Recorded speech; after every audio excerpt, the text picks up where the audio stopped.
Good morning, everyone, and welcome to Aria's very special presentation for this very special month. And that's really a panelist of very powerful women who really are not just our heroes, but they inspire us to do heroic things. So I'm joined today with really four icons within the Asian Real Estate Association of America, Carmen Chong, a past chair and really the still active in almost all facets of ARIA. Jamie Chen, who has just finished serving 2 years as ARIA's president and with doing a magnificent job. And with Amy Kong, who was our leader during the transition from what we're doing now, which is doing things virtually. And Vicky, who, well, there's always Vicky, who is the soul of Arya because she brings tears to everyone's eyes because she initiates that process and is really the driver behind one of Arya's greatest um, advocacy success, the No Other campaign. So let's begin. Let's begin with Carmen. And this will be a question I will ask all of you. And really, you are our role models, but who are some of the women that you see as role models, either growing up or currently? Carmen. Thank you, John. Good morning, everyone. Well, there are many role models for me, but then the one that always is, that is undeniable, my role model, it's my mom, right? When growing up, we didn't come from a wealthy family, but I always remember her always working and being the rock of the family. We have gone through so many life events as I was growing up. I was born in Nicaragua, and for her, when she immigrated to a new country, she got married. My grandfather thought that my mom was gonna be well taken care of because she was someone that didn't know how to do anything. Like she was like a princess in the family in China. But when she came to Nicaragua, life happens. And the very first thing as immigrant to any third world country or to any country here in the US even, the first thing that you do is work. And so I just remember her being working. Um, Sustaining the family in the background while my dad was the front person doing businesses. But the life events that I was talking about is 1972. Nicaragua suffered one of the largest high impact earthquake. We lost everything. We had to move to another city, start over again. Mom was always there, making sure that we were okay, working while my dad goes out and find means for the to support the family. Then another life happened where we had grocery stores, and then at that time we had a restaurant, which was just situated in front of a fire department, and we lost the restaurant on a big fire. Believe it or not. One of the things my mom was saying that, okay, well, and we didn't buy insurance because that was my mom's decision. We're in front of a fire department, the restaurant will be okay. So that happened again, start over again. And the next thing that happened, John, as you might know, we suffered the Civil War in 1978, right? So, and that is the reason why I'm here in the United States, immigrated to the United States. But she was the mastermind, making sure that the family doesn't just stay where they were. She I don't know how she did it, but she didn't speak the language, Spanish. She only spoke Chinese and just knew maybe a little bit in order for her to negotiate, right? With the vendors and with the people at the restaurant, with the workers, with the helper. But she, I don't know. She managed how we were able to come here to the United States, right? She always wanted a better future for her children. And then so she sent me and my brother when the Civil War happened, and here I am. So and then she came to the United States and helped me with my firstborn child, and she stayed. And you know why she stayed, John and everyone? She stayed here because she loved Chinese food. And then she says there's so many things to buy here versus, in Costa Rica. Because after the Civil War, the whole family moved to Costa Rica, but my brother and I came to the States.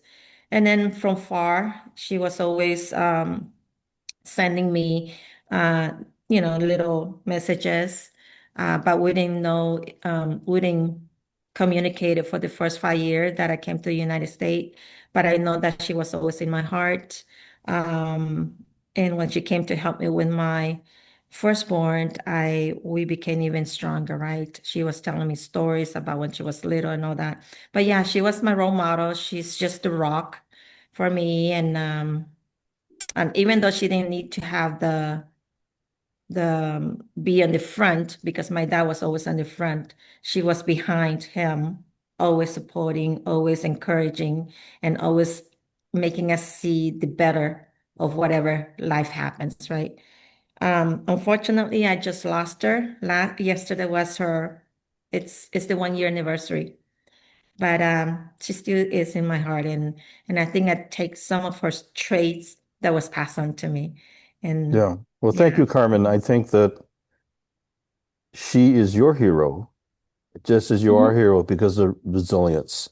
The ability to take whatever's thrown at you and then work through it and then work beyond. So you would demonstrate a lot of those characteristics. Without Jamie, knowing. yes, Jamie, uh, who has inspired you? Absolutely. Well, I think first of all, I say that all of the amazing women in this room are definitely my role models. Stepping into ARIA leadership, I definitely looked up to all of you to kind of set an example for myself on how to be a great leader. But besides for that, definitely my mom has also been one of my biggest role models. She immigrated to the United States all by herself when she was 27 years old. And I just can't believe how brave she was. She didn't barely spoke English. She learned a little bit of English, obviously, in college, and she had never been to America before. And she applied to a bunch of different universities. And then she got accepted to the University of Pittsburgh. So she decided just to set off without knowing anyone here. She left my dad and myself behind at the time, and we were separated for several years. And, I can't believe how brave she was. I'm like, I can't even go anywhere without Jason. So I don't know how she went to a whole country by herself. But she obviously left me when I was 2 years old, and that was a huge sacrifice for her and my family. But she did it because she knew that, the sacrifice and the struggles for a few years would create a better future for our family in the long run. And obviously, you've all heard my story about coming to the United States for the American dream. So, my mom is definitely my hero, and I look up to her. She has a PhD, and she's like literally the smartest woman I know, and maybe besides for my sister now, but my little sister is someone I look up to too somehow. But yeah, there's so many amazing women, and I think it's awesome to be able to learn from each other. You know, the thing that inspires me about your comments, Jamie, is you mentioned that your mom made the sacrifice, and part of her heroism is to have the gumption, if you will, to do that. But that could result in bitterness. And yet, in your voice and your tone and your action, you see that as heroic because you realize how much of a sacrifice it was to her to do that. And that really is a story of many folks who have immigrated to this country where you didn't come because, oh, it's going to be easy. You came because even though it's going to be hard, you can get past that. And that's real heroism. Amy Kong, who are some of your heroes? Good morning, everyone. Yeah, I'm so excited to be here to celebrate the March as the Women History Month. So a lot of us are sharing some of the past. Um, Unfortunately, I don't have my mother as my role model. More in the family, my father is. But as a female iconic figure that I really appreciate is actually Lady Diana. Maybe some of you don't even know who she is because you're so young. But to me is because her courage to expose her own challenges and willing to speak the truth, not to seek for sympathy, but to give a once and for all cleanup, right? She moved forward despite how other people look at her. She continued to be the most giving mother, continued to live her life as an encouragement to many of the people. She reminded me always is not to be too critical and to judge other people's life encounter. So Lady Diana is my role model on that. Thank you, Amy. And why am I not surprised that someone from Britain would have some flavor in Amy's let's say empowerment. So, Vicky, how about you? Who are some of the women in your life that have been heroes? Thank you, John, and good morning, everyone. I feel like I'm Jamie's mom because I came here by myself, didn't know how to take the train, haven't done the train in the Philippines. So obviously I born and raised in the Philippines. So when I came here, it's all new to me. So I feel like I'm Jamie's mom. But one of my role models here is let me tell you a story first. So when I was in the Philippines, I was, in an elevator. One came in and say, "Oh, are you Oprah Winfrey?" I said, "Oh my God, my hair was poofy then." So, of course, over time, my hair changed, and so is Oprah. But to that effect, I really have looked up to Oprah Winfrey as one of my role models. She has gone through all her challenges and successes over time. And during her time as well, a huge discrimination against, African Americans and all that, civil unrest during her time. But we've seen her in her ups and downs, her successes and challenges. She's a very smart, resilient, and successful entrepreneur, right? A media mogul, an actress, and she has a huge real estate portfolio. So I look up to her till now. Fantastic. Well, I think resilience is a theme that has run through all your stories. And maybe, Vicky, why don't we stay with you? Have you encountered any barriers professionally as a woman, and how have you overcome these barriers? Not just as a woman, I think I encountered more as an Asian woman because I remember when I worked at this educational institution, I was in a small department, and there were, different ethnicities in that department, and I thought I was going to get the promotion I deserved because in the Philippines, you don't really ask for the promotion. You think that you're well deserved and that you get the promotion without asking for it. And so I didn't get that. And it hurts. Here goes the crying. But so I think it's more of the Asian, being an Asian woman, that I felt discriminated. Now professionally, of course, in real estate, I'm lucky that I'm in Chicago because Chicago is a very diverse city.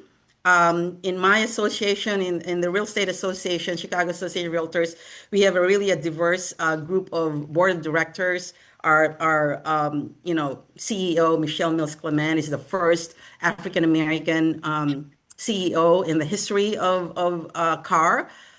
So that's where I feel lucky and blessed that I'm in that diverse environment. So as I said, I felt that discrimination was more on being an Asian woman rather than just a woman.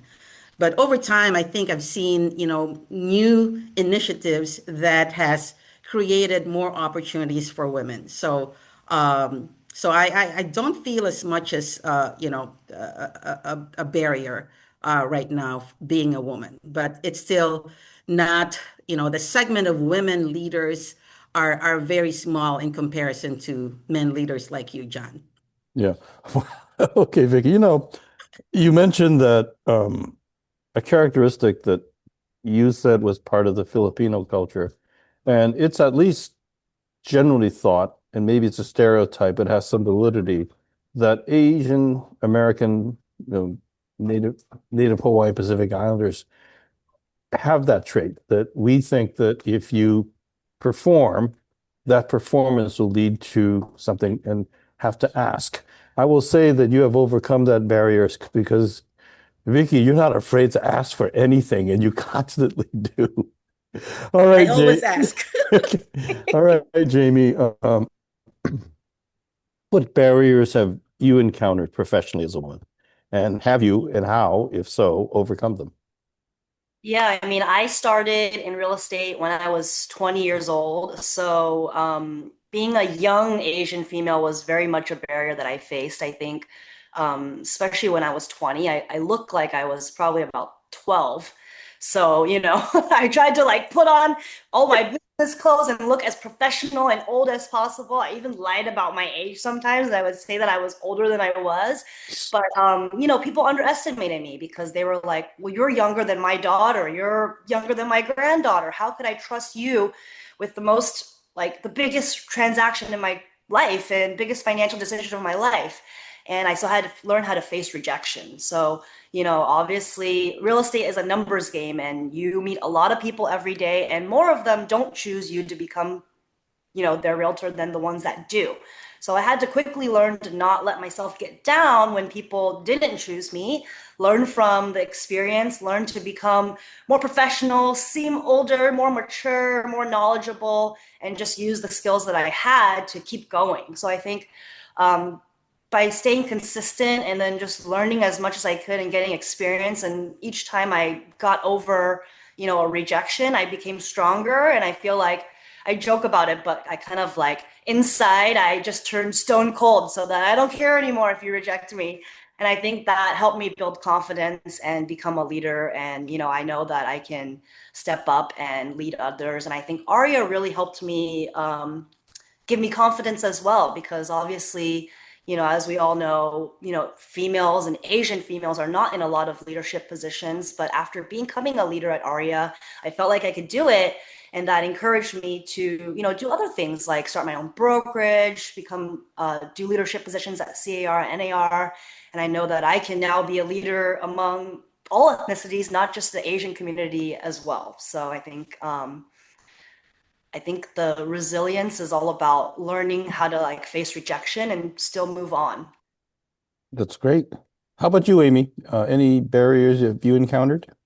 I don't know if you see my reaction when Jamie's talking. That's exactly what I was, encountering when I first came here and start. I was only 22 at the time, wearing a pleated, short skirt and go to open houses. People are like, oh, what are you doing? And then they'll look from bottom to top. But of course, Jamie is she's not born here, but her English is spread out. Me as an immigrant, language is one of the challenge, right? Even though we learn English in Hong Kong, but we seldom practice it, right? So it's hard for me to express myself sometimes, to some of the agents. And also a lot of times that people don't take us seriously. When we go to open house, it's like, oh, somebody's kid, somebody's granddaughter. But and again, just like what Jamie did perfectly is that, I'll have to keep learning. I have to keep equipping myself in many different aspects of the business, even though I am not even like having a transaction of, for example, like a 1031 exchange. But I still learn it. I put all of these tools in my pocket. So whoever that I go out and see, and if they have a question, I have something for them. So I've told myself I will never tell in front of my client that I'll get back to you on some of the question, right? So of course, legal question, tax question, I'm not going to answer it, but real estate question, I have all the answer for them. So that's how I build up confidence among some clients, and then word of mouth. Now that I'm here. But one thing, Jamie, I wanted to warn you upfront. When you're doing your CE to renew your license every 4 years, unfortunately, you're out of luck. Because once you reach 30 years of license, you still have to take CE because you're not 70 years old yet. And I guess in both your cases, even in your 70s, since you only look like you're 40, they're going to make you continue taking it anyway. Thank you, Amy. What I'm getting from this theme and resilience is very important as a theme for ARIA this year is that not only do you have to be able to face rejection is one way to look at, just to know that whatever you plan doesn't always happen, but that shouldn't stop you.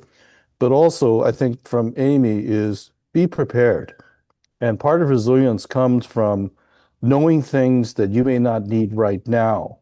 But when the opportunity comes, you're ready to jump at it. And resilience is to get past challenges, is to know when an option opens. You never can really know what option will open in front of you, kind of go for it. That's wonderful. Carmen, any challenges you faced? John, there's obviously a lot of challenges that are put in front of us, right? Especially Asian women, as Vicky mentioned. But for me, I think it's being underestimated, right? And when people underestimate you, for me, actually, I do the opposite. I try to actually show you that we are more than capable to do this. When I started my in the loan business, that's how I started getting into the real estate sector and all that. Um, they didn't think that I would be able to open my own brokerage, right? So I worked for them I work in the retail side, then work on the correspondent side, and then I worked, of course, under a brokerage and wholesale side, and then I started to open my own. So every time somebody underestimate you, I just fight it back by proving the results, right? Consistency that I can do this. But more than anything, I think it's consistency as a was it Jamie that mentioned it's very important, right? Um, Collaboration, right? Building relationship is how I you know I conquered that thinking of underestimating me, and then Aria, of course, Aria is a place where it has really helped me a lot through that. That I always saw my mom being like in the back, and I always was in the back, but being with Aria really opened the doors. There's no they none of the leaders or the members underestimate you. But if you are all by yourself in the real world, I think that you get a lot of that. So I really thank Arya for, in a way, besides my mom forming me, for my who I am today. Um, but yeah, I would say, John, is the underestimates. Once you underestimate me, I will go and try to do more and more and more. And I think that I kind of showed that. And it was without knowing until these questions came about, where I just became a member, and then from a membership became a founding chapter president, and then national president, and then now trying to do the same in a way. When you put a challenge to me, it's like I like to do that. So, and then hopefully showing consistency and results for Yeah. everyone. When you when you mention underestimate, it Mm, really, I think, core to many of us that are life is that somebody doesn't see you. And mm, what Aria's real focus on is both saying to the world, we're here, we mhm, matter, and by the way, we're pretty darn good. mhm. So maybe based on, let's jump to our next prompt. What inspires you, Carmen, because you've already mentioned this, to be an advocate for Aria, and how do you stay courageous for our mission of expanding homeownership among the AA and HPI segment? Um, the biggest impact for me on Aria, knowing Aria, was attending the national convention. Back in 2008, I said I opened my brokerage. That was in 2006. And in 2008, the meltdown came, and I was seeing my business closing, folding down and all that. And I just attended one of the area national convention. And what I saw there, leaders, members, or even from other organizations, NAREP were attending that. It was just like a like I needed somebody to hug me in a way, right? Because I felt lost, didn't know what to do next. So that was the impact that Aria did for me, that I found a way to restructure whatever was going to happen to me for my business, as well as in a way educate myself, empower myself to deal for what was next in the next few years. And it was a sense of relief, right? And I was seeing like a light at the end of the tunnel because I thought I needed to go back to work on a 9 to 5. Once you become self-employed, that was it, right? You don't really go back to a 9 to 5 job. So that was the biggest impact that Arya did to me. And for me, it was like, I want the same for those who are out there, we don't know, right, what's going on in their life and all that. And that's why I and many of us here stay on to the organization because um, ARIA is more than just networking, education, and all that. ARIA is a force, right? A force that we need to get all together and advocate for our NHBI community. I mean, we say that lightly, but really think about each word that is being said. We are all NHBI. And if ARIA did that to me in 2008, and all these years, there must be someone that just joined us and must have felt maybe the same or more or less. And yeah, so that's what it is for me. And then for me, now that I'm leading the global side, as we have 46 chapters, 19,000 plus members, my vision or vision of the board is to have 46 divisions in the whole world so that we can all connect because we're all immigrants, right? So that's yeah. Well, I think that, I drank the Kool-Aid, yeah. John. I drank the Kool-Aid, like they say. I don't know how to get out of that flavor. Yeah, well, we're excited that you did drink the Kool-Aid, Yeah. and you made reference to the closeness you feel, that you see folks that this concept of family is very real for you. You want that for others, and maybe that's another a place of support that ARIA provides, is that it is family. You do feel seen, and you feel that other people care, and that empowers growth. So that's wonderful. How about you, Jamie? What is it about ARIA that pulled you in and continues to sort of be part of your life? Yeah, absolutely. Well, I think definitely I got pulled in because of the community and the family and all of the mission of Aria. But I think when I stepped into the presidency, Aria was at the time confronting some major issues like the Florida lawsuit and the alien land laws that were being introduced around the country, I think in over 30 states, right? And many of them were disproportionately, specifically targeting Chinese families and other communities. And being Chinese, it was like a very heavy moment, and it was scary to be the face of this lawsuit, speaking publicly on behalf of it, having press ask me questions about it. But I knew that it was deeply aligned with my roots and my story and why I chose to become a leader. And so I felt that it became, deeply part of my mission to step forward in that moment, and that sense of purpose really gave me the courage to keep going even when the responsibility sometimes felt overwhelming or scary or too public.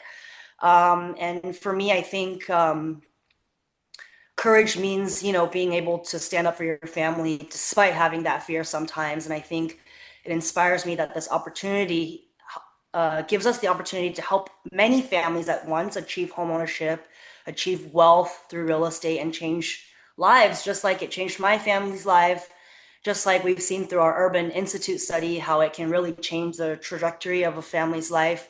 And, obviously, every day in our day to day, we help families buy homes and we help one person or one family achieve home ownership. But through our policy work at ARIA, we're really able to make a bigger difference, across the country through laws and policies that will create less barriers for our community. So I think that's what keeps me going. Yeah, Jamie, I want to drill down on something that you shared, that when you entered into your leadership role at ARIA, the alien land law question, had popped up, and it, as you mentioned, is in 30 states right now. And so I cannot, in my heart, say we've been successful. We stepped up to the challenge and we changed everything.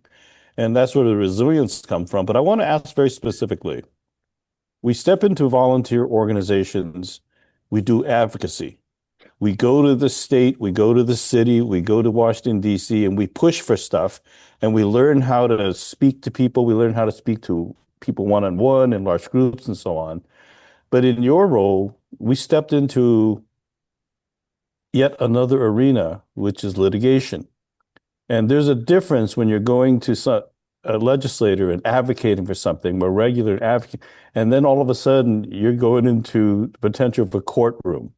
So tell me what that was like, because my understanding at the time is that you've not been in a lawsuit, either as a plaintiff or a defendant. So it was the first time. What was that like, that moment that the executive committee says, we're going for it, we're going to file a lawsuit? What did it feel like? Yeah, I think it felt scary, but it felt like it was our responsibility. I remember that meeting that we had at the executive committee where we all discussed whether or not and voted on whether or not we would take part in the lawsuit. And we talked about so many different risks and terrible things that could possibly happen, liabilities. And it was very, very much scary. We even talked about personal things like, don't be scared if someone shows up outside your door asking you questions. I'm like, oh my God, I'm scared to go outside, right? But we felt like it was our responsibility. What was the point of ARIA existing if something like this happens and we don't step up? We're not the ones that steps up and does something. Even if we can't take down the law by itself, like we have to voice our opinion. We have to make it known what the Asian community thinks. And it's like, if not us, then who? So I guess at that point it was, if not me, then who? I had to do it. So Yeah. Well, thank you. I think this panel is about heroes and heroism and courage. And sometimes courage means stepping into an area that's pretty unknown and really has potential for risk. So I think that really speaks. All four of you have sort of echoed that in different parts of your life, personally and so on. So, Amy, what is it about Aria that pulled you in and causes you to continue to stay active? John, it's interesting you asked this question. You're one of those. So, well, I guess what really truly inspires that, of course, after John put me into, some of the events, and then I continue in seeing, both John and Ellen at the time, they would just travel around the country and travel around and just talk about what? Talk about the AAPI's need, talked about, the challenges, talked about how important it is to be, in leadership so that we have a voice at the table, right? So, but then the funny thing is that these two guys, maybe they have nothing else to do, but they never complain. They keep, flying around and well, that kind of consistency and commitment to really making sure there's still opportunity for homeownership among the AA and HGPI really truly, inspire me. And I'm like, oh yeah, I still have to make my living, but I have time, besides church, I have time. I can do something little by little, getting more and more involved up until a point. I guess I've been a really quiet person. I've never really been very vocal. Um, Up until a point when I was national president, and in one of the incidents, I guess everybody knows that I'm a lockdown. So finally, I got let out to be invited to one of the event that is like advocating for go against Asian hate, right? So I was up on stage, and at the moment, I saw the mayor of the city was there, the police chief was there, there was some city council was there. And I look at all these people and I'm on stage and I'm thinking the picture on our people being hurt during COVID. I can't hold it, but that kind of burning desire in me telling me that I need to directly speak to these people and let them know that, hey, you all have the power to protect your own citizen. And I need to speak to them. And I need to let them know our challenges and their power that they can make a difference. So I didn't know that somebody videotaped my talk, and then it goes so crazy on social media on that. So I feel like, hey, there is a whole bunch of things that we've been doing and we've been thinking about, but if we don't amplify it and let people know about it, we're just doing that small little thing. We're 6%, but we are not just 6% of the effort, effort in the community. So that particular experience keep me continue and give me the courage that this is the right thing to do. And we all have the power to do that when the opportunity is right in front of us. So that's why, as Carmen mentioned, once you drink the Kool-Aid here in Aria, I don't even know how I can get out, and there's no reason to get out. Yes. I love that last statement. There's no reason to get out. Thank you, Amy. Vicky, how about for you? I'll probably be dating myself. I got tapped on the shoulder. I'm sure everybody got tapped on the shoulder at some point in time by Nancy Subramanian, our founding chair in ARIA Chicago. And then I got tapped again by Jim Park. So I got inspired with our three godfathers, right? John Wong, Alan Okamoto, and Jim Park. And these co-founders are really the inspiration for me, and I'm sure for all of us here as a panelist, and some of our people in this webinar right now. So I see them as vigilant as they are since the beginning of time in 2003 up until now. 23 years later, they're still here with us. They're not like out in the field and say bye bye, Aria, right? As you can see, John is here moderating all of us. And that's how inspiring these co-founders are, inspiring all of us all the time. There's no time limit for them to be with us. And during my term in 2016, we all know that we had that historic success of the No Other campaign. And this really motivated me more than ever to stay on and to stay on course on doing our mission of homeownership sustainability within AA and HPI community. And I invite everybody to go to our policy summit on May 11 and 12, because this is where we really talk to our legislators. We can't stop doing our advocacy, because only through advocacy where our voices are going to be heard. They will listen to us. Yes, 7% of the population, but $1.3 trillion in economy, right? And that's not a small feat. We are a strong force that cannot be ignored. And so this really inspires me every day. Arya has given me a lot of opportunities in leadership roles. I know I got into NAR because of my NAR leadership, and so on and so forth. So Arya will always be with me. And a lot of people in my community here in Chicago, they always see my forehead as Arya first before anything else.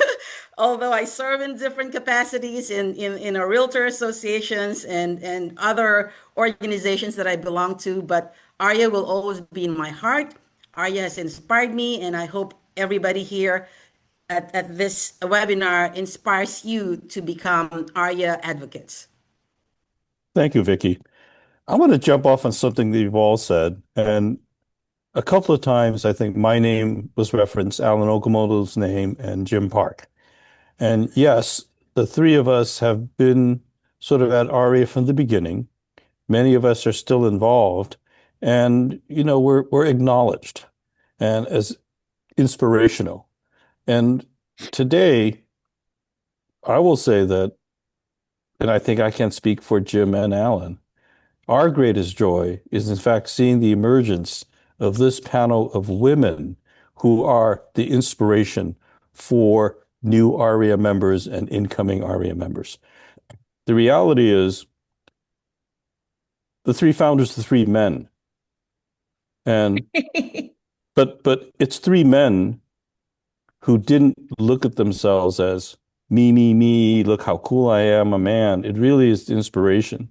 And the reality is all of us, the three of us, can be almost amorphous as far as, gender is concerned. And what I'm seeing on this panel are four women who are as powerful. Maybe in many ways, you've taken Aria beyond what Jim, Al, and I could have imagined. So I think for me, and I think I heard that echoed in your comments, the strength of Aria is being a platform where growth can happen. I'm going to ask a question right now because I'm actually a substitute. I think Hopa Twell, our CEO, was scheduled to be the moderator for this panel, and the four of you, the five of you have had conversations regarding the flow of this. And I stepped in because Hope is having challenges of internet. But I want to ask you, as far as this heroes component, courage, resilience, what role does Hopa Twell, officially as CEO, but personally as Hopa Twelve, meant for you and the association, in your opinion? Jamie. Well, I think obviously hope is the backbone of our association. Without hope, there really is no Aria. And I think that hope really, it was such a pleasure to work alongside with Hope. And, obviously I stepped into my leadership role a year early and I wasn't necessarily fully prepared, in any way at that point. But Hope was so graceful and she helped me easily kind of assimilate into the role. She gave me all the information that I needed, and she and the staff made it so easy for me to do my job.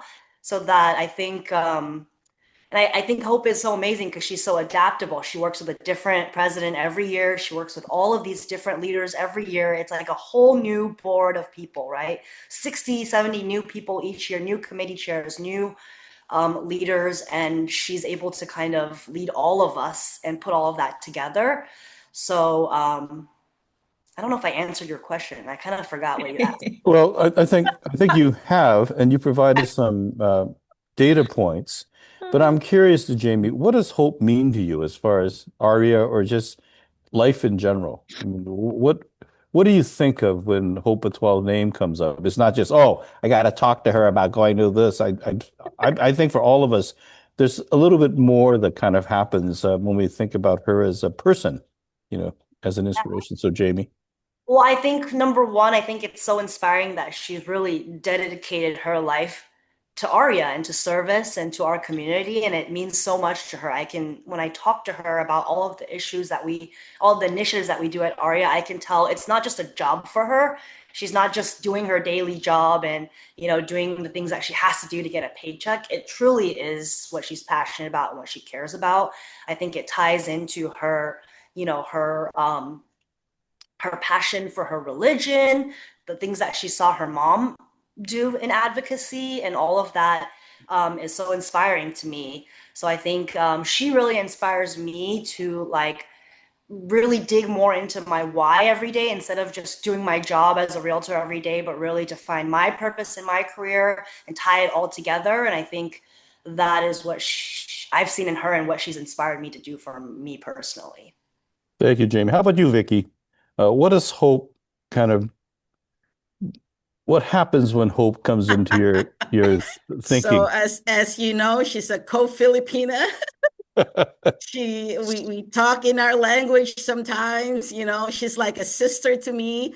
And I reach out to her even though I've been, out of the leadership role for a long time now, and she's, as Jamie said, she is the foundation of this organization. Without her, we'll probably be scrambling all over the place to do whatever we need to do, right? She structures us, she organizes us, and without question, look, she has 6 to 7 staff all the time, where there's 19,000 members of us.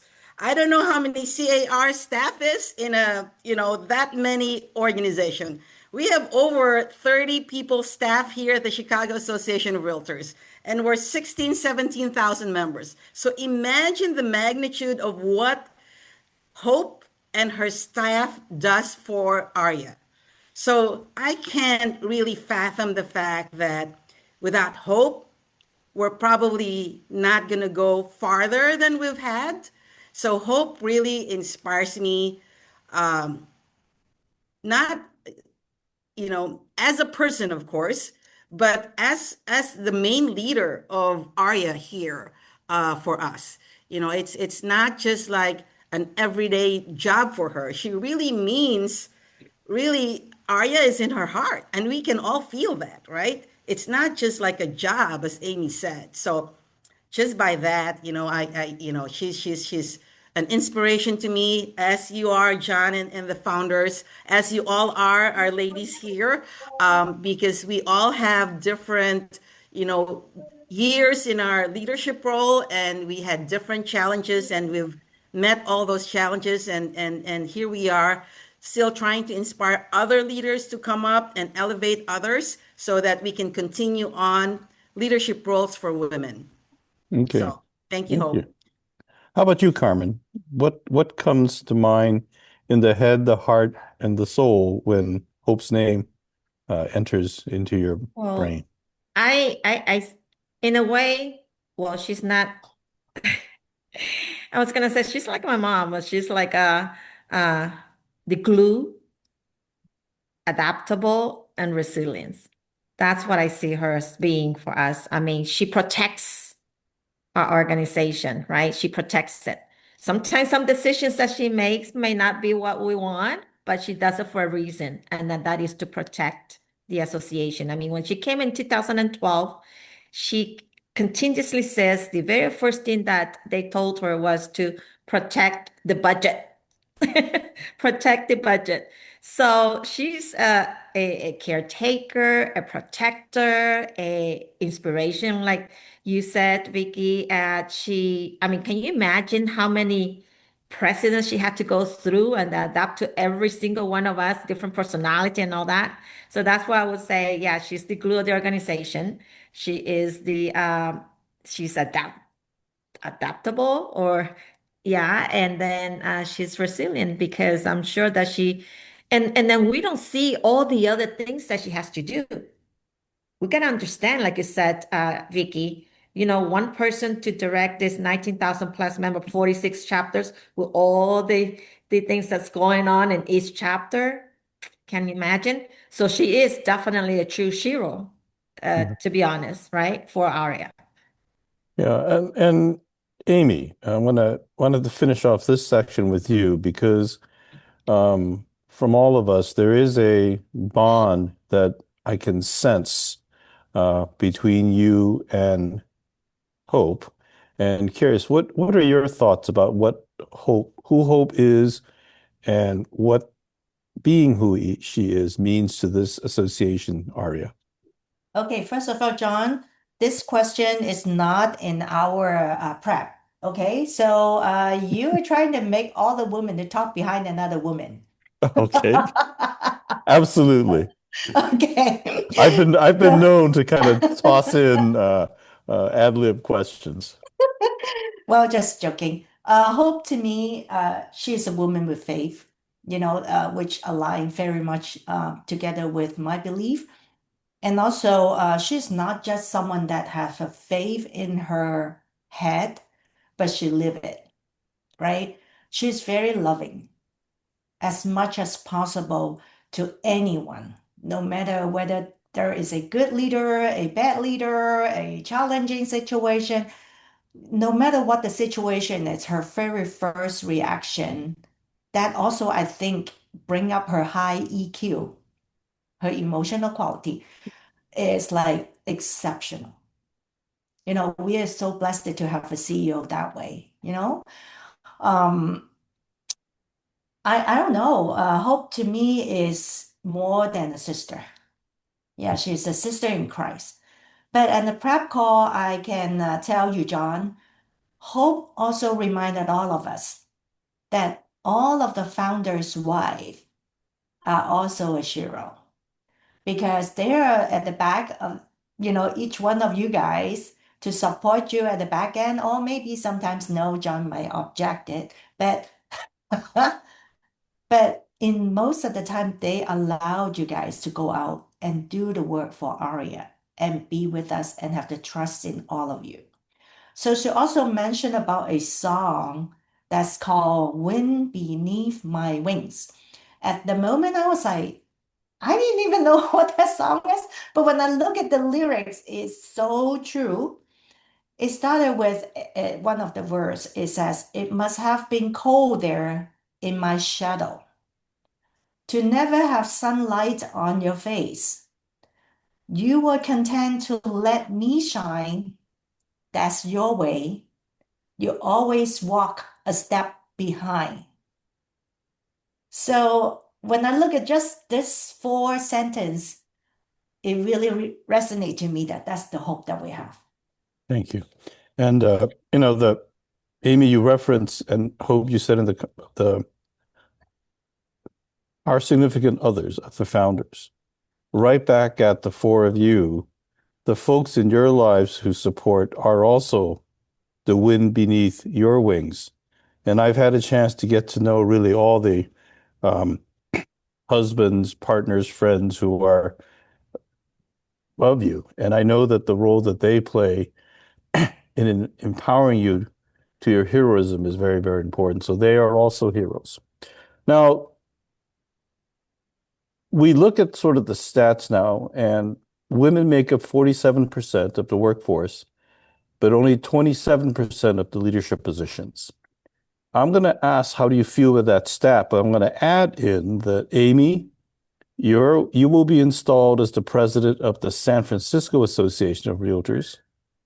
Vicky, you will be installed as the president of the Chicago Association of Realtors. Jamie, you're very active in your local association. I know that they have plans for you, whether or not you know it. And Carmen, you're very active in FIOPSI and 1,000 other associations. And so you're in leadership already and expanding in addition to ARIA. And I say in addition because I know that in your souls, you're not going, oh, here's the next step. I'm going to move on. You bring what you have experienced in ARIA to other associations, not to just advocate for ARIA, but to bring that same feeling into the other associations you feel. So that's my comment about how does it feel. But what do you feel that only 27% make up are in leadership positions? Amy, I'll start with you. Absolutely. I believe that there are many reasons in the life cycle of a woman, right? They get married and then they might have to take time off and, delivering babies and, there's a lot of different obligations. But at the same time, there are also times that there are lack of opportunities and or maybe we're not being taken as, important or whatsoever reason, right? Or some of the women feel like, hey, I don't deserve, right? So there are so many reasons, but no matter what the reason is, for those women that are interested in challenging yourself and stepping up into leadership, learn, talk to those other people that has been there before you, no matter men or women, and try to see what the pathway is. I'm 100% sure here in ARIA, all of us are so willing to walk you through the process. Um, I It's not advertising, right? There's no money involved, no nothing. But August 19 in Pasadena, California, the California Association of Realtor has a great event called the Women Up. So I really like this. I've been attending for many years. So think about it. Come join us. There is a lot of inspirational women leaders in the country, and they are willing to share with you what the journey looks like and a lot of encouragement and doors open. So consider that joining the group. Thank you very much. So we are at 4 minutes to time. And if Jamie and Carmen and Vicky, if you would jump off what Amy just shared and give your thoughts succinctly about I'm why going this to be disparity. succinct. Okay. Just because I am in this leadership role with the Chicago Association of Realtors, I also want to give opportunities to women leaders here at CAR. You call it CAR, we call it CAR. But if you have opportunities, like I appointed, Sini to be the YPN vice chair. I appointed Myra Nimchayong to be the vice chair of commercial committee for us. So if you have all those opportunities, elevate them as you have been elevated yourself from other leaders. So that's my 2 cents. Thank you. Carmen. Well, I think that Amy and Vicky summed it up very well. She just the great thing that the conversation is there, and I see that conversation amongst many other of the international organizations as well, right? So definitely very happy. We just need to take action. Let's Great. just take action. Jamie. Yeah, I mean, I think that the statistic is obviously disappointing, especially in the real estate industry where there actually are more women real estate professionals than men real estate professionals, but unfortunately not so much in the leadership positions. So everything that the other leaders here on the panel said, definitely, inspire others, try to encourage them. But I think sadly, there are still men out there, less and less of them these days, but that there are still men out there that don't think that they should be led by women. So I think it's really, really important for all of our male leaders and male members to really encourage women to step up. And when we see women in leadership positions, just like John and the founders have to encourage us and support us so that we can have more people like us in leadership positions in the future. Well, thank you. I think that this has been a wonderful panel. I think a lot of learning from the conversation. And I will close by saying, in response to the last question, 40% in the workforce, 27% in leadership positions now.